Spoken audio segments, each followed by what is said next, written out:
Bueno, pues ¿qué es Omarrak? Omarrak es un proyecto que ha nacido de la colaboración entre Saretus, que es la red por el consumo responsable en Donosti, y Iñaki Artearena Martín, que es un ilustrador visual y facilitador que bueno, lleva mucho tiempo trabajando en este ámbito. Kontsumoaren inguruko hausnarketa egin nahi ditugu proiektu honekin eta hortarako pirula formatiba batzuk prestatu ditugu Martinekin. Eta helburua izan da hausnarketa kolaboratibo egin tresna honen bidez. ¿Para qué nace Omarrak? Pues tenemos tres objetivos principales.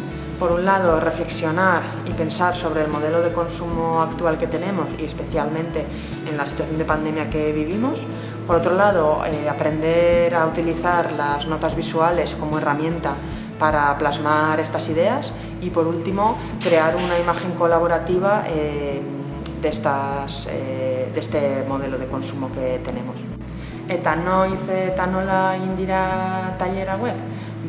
Egin ditugu lau saio, 3 izan dira publiko orokorrean zuzenduta eta bat Mundaizen ikastolan egin dugu publiko gazteei zuzenduta. 50 pertsona parte hartu dute eta hortatik 35 emakumeak izan dira. Uno de los ejercicios que se planteaban en los talleres era pedirle al público que reflexionase sobre uno de los productos que más consumía y bueno, después de analizar los resultados de las 50 personas que han participado, hemos visto que los 2 productos que más consumo tienen son por un lado la ropa o la moda y por otro lado pues la tecnología e internet. Gero eskatu zen ere inpaktuei buruz reflexionatzea eta emaitzak izan dira batez ere arrasto ekologikoa alde batetik eta beste aldetik inpaktu soziala. En cuanto a los impactos, también cabe destacar algo bastante llamativo, que es que el 50% de las personas han hecho una reflexión que va en torno a los impactos más bien personales o psicológicos y muchas de las palabras que han salido en este sentido han sido pues, ansiedad, dependencia, mala calidad de vida, problemas psicológicos, salud mental, etc. Irtenbideei dagokionez alde batetik dago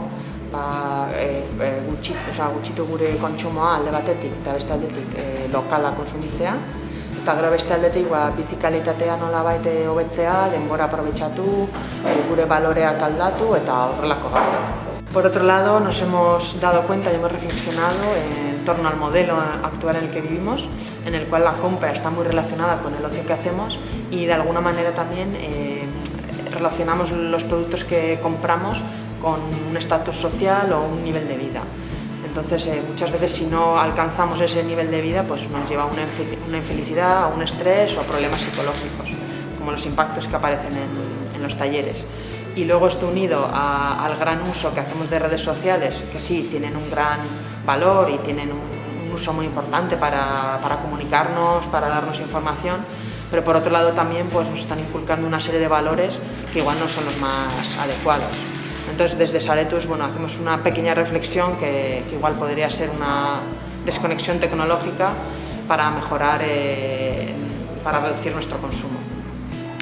Omarrak oso esperientzia aberasgarria izan da, zeren eta alde batetik erabili dugu pentsamendu bisuala kontsumoaz hausnartzeko eta emaitzak oso esanguratsuak izan dira gure ustez.